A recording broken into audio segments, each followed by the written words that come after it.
Assalamualaikum warahmatullahi wabarakatuh.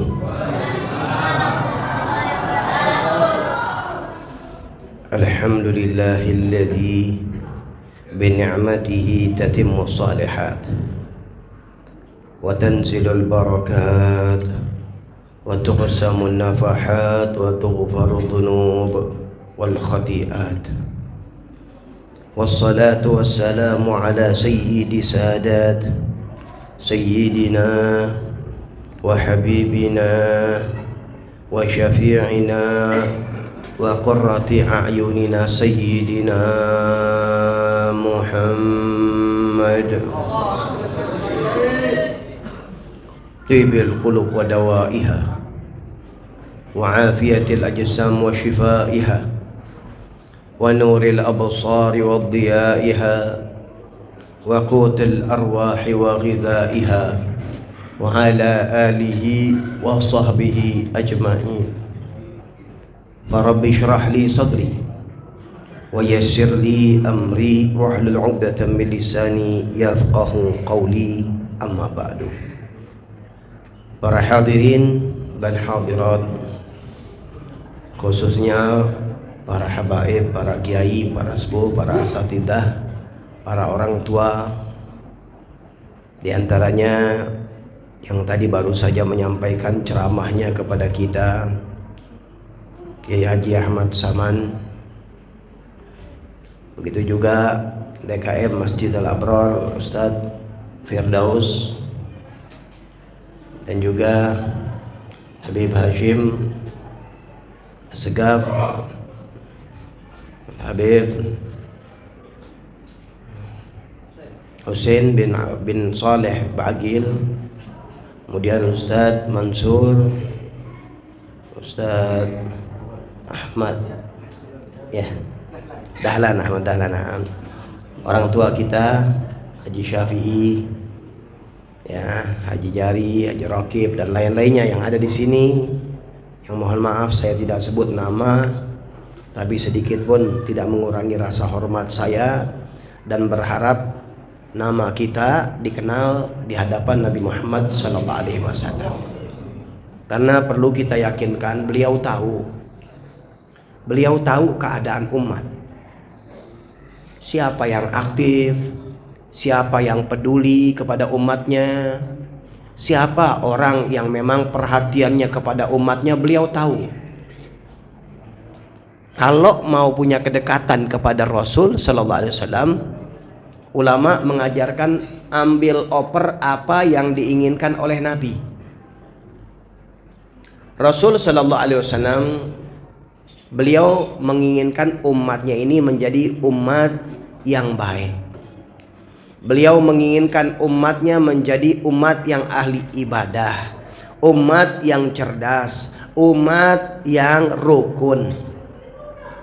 Maka kita yang mengatakan cinta kepada Rasul Sallallahu Alaihi Wasallam, ayo kita ambil misi beliau, kita jalankan dalam kehidupan kita. Baginda Rasul Sallallahu Alaihi Wasallam, beliau diutus oleh Allah, innama bu'ithtu liutammima makarimal akhlak. Beliau diutus oleh Allah, sesungguhnya aku diutus oleh Allah untuk menyempurnakan akhlak-akhlak mulia. Jadi bukan berarti di zaman jahiliyah itu nggak punya akhlak, ada. Seperti tadi kita dengar, ini nyambungin sama penceramah yang pertama tadi. Akhlak di zaman jahiliyah itu ada, yang baik-baik, cuma perlu diservis. Di Indonesia nggak kalah. Kita ini bangsa yang hebat, bangsa yang terkenal dengan akhlak yang lemah lembut, betul. Ini mahal. Lemah lembut ini bagus. Tapi kalau istrinya digandeng orang lemah lembut gimana? Jadi harus ada penempatannya. Makanya Rasul Shallallahu Alaihi Wasallam diutus oleh Allah sebagai pengajar. Yang beliau diutus untuk menyempurnakan akhlak. Ini akhlak perlu diservis, perlu duduk, perlu belajar. Makanya beliau Shallallahu Alaihi Wasallam juga mengingatkan, innama bu'ithtu mu'alliman. Aku diutus oleh Allah sebagai pendidik. Beliau mendidik para sahabat. Beliau mengajarkan kepada para sahabat makna akhlak yang baik. Akhlak ini umum. Dalam arti kata termasuk keberanian itu masuk daripada akhlak yang baik. Apabila diarahkan dengan yang baik. Di zaman jahiliyah itu ada akhlak-akhlak yang hebat yang terkenal. Di antaranya ada orang yang bernama Hatim At-Ta'i. Itu Hatim At-Ta'i itu terkenal di zaman jahiliyah orang yang dermawan. Bahkan penduduk Quraisy, bangsa Quraisy itu terkenal dengan orang-orang dermawan. Tapi ini Hatim At-Ta'i ini punya keunggulan yang lebih. Itu sampai diceritakan ada tamu datang ke rumah beliau. Kebenaran ini Hatim At-Ta'i nggak punya makanan. Di rumahnya lagi nggak ada makanan. Ini orang-orang sana itu di zaman jahiliyah itu kalau udah dermawan habis, keluarin habis. Nggak pakai simpen deh buat ini, nggak. Kedermawanan mereka itu kalau udah ngeluarin habis, waktunya habis. Sampai ini Hatim At-Ta'i kedatangan tamu. Kebenaran dia lagi nggak punya apa-apaan. Ngelihat sana makanan nggak ada. Kasarnya kalau bahasa kita duit nggak ada, ini nggak ada. Gimana mau ngejamu tamu ini? Akhirnya hadirin. Kebenaran yang dia punya pada saat itu memang ada kuda balap. Kuda balap berapa tuh? Ya bangsa 1-2 M lah. Ya harganya 1 miliar 2 miliar lah. Itu karena nggak ada buat ngejamu tamu, dipotong itu kuda disajikan buat tamu. Masya Allah, makanya terkenal itu Hatim At-Ta'i. Nggak dapetin Islam nggak? Anaknya Adi masuk Islam, Adi bin Hatim At-Ta'i. Nah, ini salah satu contoh. Ada lagi di zaman jahiliyah orang yang memang sangat memegang amanat. Sampai diancam, ayo barangnya fulan kasih saya. Enggak, ini amanat, saya nggak mau ngasih orang. Ini fulan nitip sama saya, jadi saya nggak bakal ngasih kepada orang lain. Oh, diancam sampai anaknya dibunuh, tetap nggak mau. Sampai anaknya dia jadi korban. Ayo serahin. Nggak diserah-serahin sampai anaknya dibunuh. Tapi tetap. Ini makanya dianggap ini orang yang hebat dalam menjalankan amanat. Ya, ada lagi amanat di dalam kesabaran. Ya, artinya dia akhlak dalam kesabarannya. Sampai anaknya dia dibunuh oleh misanannya. Sepupunya, misanannya. Padahal ini anak orang tuanya baik sama itu sepupu sama ponakannya. Dibunuh di zaman jahiliyah nih. Ya, laporan datang ini ponakan, ini paman bilang, nak, kenapa engkau motong setengah sayapmu sendiri? Kenapa engkau memotong setengah sayapmu sendiri itu? Artinya itu kan misanan kamu, sepupu kamu, teman kamu kerjasama, teman jalan kamu, teman kesuksesan kamu. Kenapa engkau motong sayap kamu sendiri? Udah nggak marah. Nih contoh-contoh nih di zaman jahiliyah nih. Ya. Ini yang ada di zaman jahiliyah, akhlak-akhlak yang mulia ada. Makanya baginda Rasul SAW datang menyempurnakan. Disempurnakan oleh beliau dengan pendidikan Islam yang istimewa. Beliau SAW juga menjelaskan innama bu'itsu mu'alliman. Jadi selain beliau ini diutus oleh Allah untuk menyempurnakan akhlak, maka akhlak itu akan terbentuk dengan baik di dalam proses belajar mengajar. Makanya dalam pendidikan Islam, proses untuk membentuk akhlak yang baik diantaranya ada namanya khidmah, berkhidmah. Para sahabat berkhidmah kepada Rasulullah sallallahu alaihi wasallam. Sayyidina Abdullah bin Abbas, Rasulullah mau masuk kamar mandi, tahu-tahu udah ada batu buat istinja. Udah pintar, udah paham. Berkhidmah kepada Rasul sallallahu alaihi wasallam. Sampai dapat doanya Rasul. Sayyidina Anas bin Malik itu ketika Rasul di Madinah datang, maka datang ibunya Sayyidina Anas namanya Ummu Sulaim, nyerahin Sayyidina Anas pada saat itu umurnya 10 tahun. Diserahin sama Nabi, berkhidmah sama Nabi. Makanya Sayyidina Anas mengatakan khadamtu Rasulullah sallallahu alaihi wasallam 10 sinin. Aku berkhidmah kepada Rasul sallallahu alaihi wasallam selama 10 tahun. Walaupun kenyataannya khidmatuhu li aktsar min khidmati lahu. Aku lebih banyak dibantu oleh Rasul daripada aku membantu Rasulullah sallallahu alaihi wasallam. Artinya apa? Artinya Rasul sallallahu alaihi wasallam juga berkhidmah kepada umat. Beliau berkhidmah kepada umat, beliau nolongin umat. Makanya beliau menjelaskan sayyidul qaum khadimuhum. Pimpinan satu kaum mereka adalah pelayannya. Hanya di kita-kita tuh yang namanya jabatan itu adalah pelayan masyarakat. Yang melayani masyarakat. Ini salah satu metode pendidikan yang ada dalam Islam, yaitu khidmah. Makanya pola-pola orang yang nggak kenal dianggap ini perbudakan. Kenapa? Nggak pernah memahami dan mencicipi bagaimana tarbiyah pendidikan di dalam Islam. Karena umat ini dididik untuk berkhidmah sehingga dalam kehidupannya tidak kaku, sehingga dalam kehidupannya nggak minta dihormatin terus, tapi dia menjadi pelayan, diajarkan bagaimana menjadi pelayan masyarakat, bagaimana diajarkan untuk melayani yang diperlukan, yang dibutuhkan oleh masyarakat, sehingga dialah yang akan menjadi sayyidul qaum. Dialah yang akan menjadi tokoh. Orang itu tokoh itu karena banyak berbuat di masyarakat. Banyak berbuat di masyarakat jadi tokoh. Nggak bisa, orang nggak ada yang hormatin saya ya. Kan saya orang kaya, kan saya. Mana ada, berbuat dulu. Makanya Rasul SAW mengajarkan berbuat buat umat.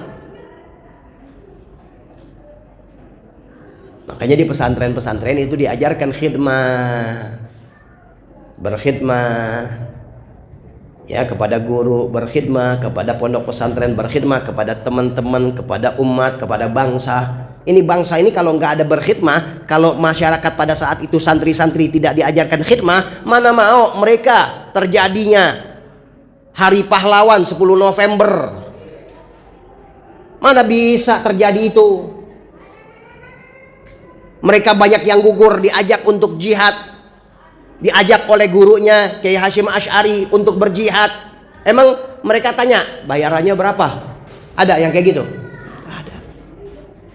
Mereka berkhidmah buat agama, mereka berkhidmah buat nusa dan bangsa. Makanya Indonesia ini sejalan banget dengan cara-cara khidmah.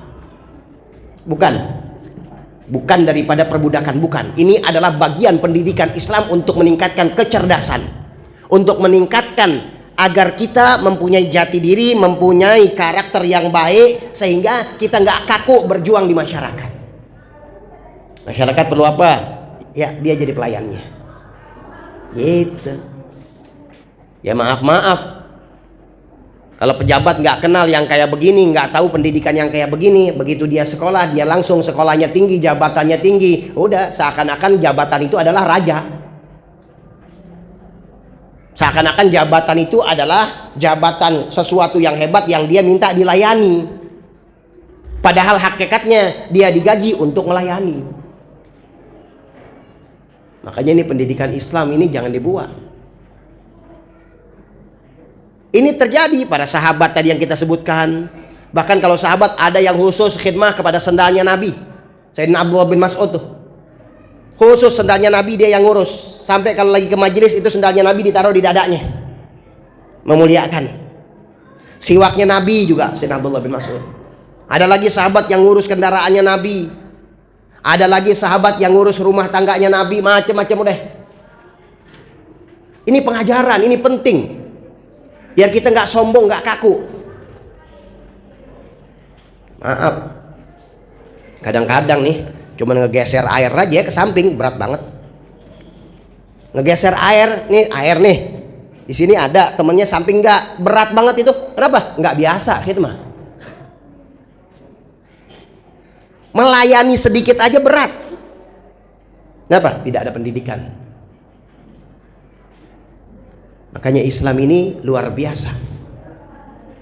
Mengajarkan apa yang dibutuhkan umat. Saya siap untuk melayaninya. Kenapa? Karena ini yang diinginkan oleh Sayyidina Muhammad SAW. Masya Allah. Makanya hadirin, inilah yang kita katakan tadi nih, penting. Ya. Dan kembali lagi kepada tadi ucapan, di zaman jahiliyah mereka menjadi orang-orang unggulan. Kenapa? Mereka menjadi tokoh karena mereka berbuat.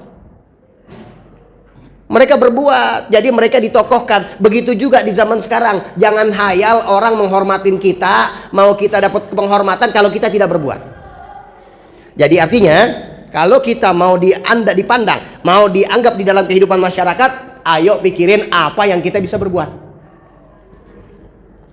Orang berat tuh, kalau nggak terbiasa nih berat, kaku banget, kaku hidup, tapi dibiasakan. Makanya Sayyidina Muhammad SAW beliau bersabda, khiyarukum fil jahiliyati khiyarukum fil Islam idza faquhu. Orang yang menjadi tokoh di zaman jahiliyah yang tadi misalnya kita sebutkan, mereka juga menjadi tokoh dalam Islam apabila mereka mempelajari Islam dengan baik. Ada dulu di zaman Rasul SAW perang Uhud.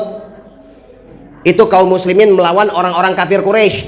Orang kafir Quraisy, pimpinan berkudanya pada saat itu Khalid bin Walid, nyerang umat Islam. Yang umat Islam pada saat itu bisa dikatakan dengan banyak yang gugur.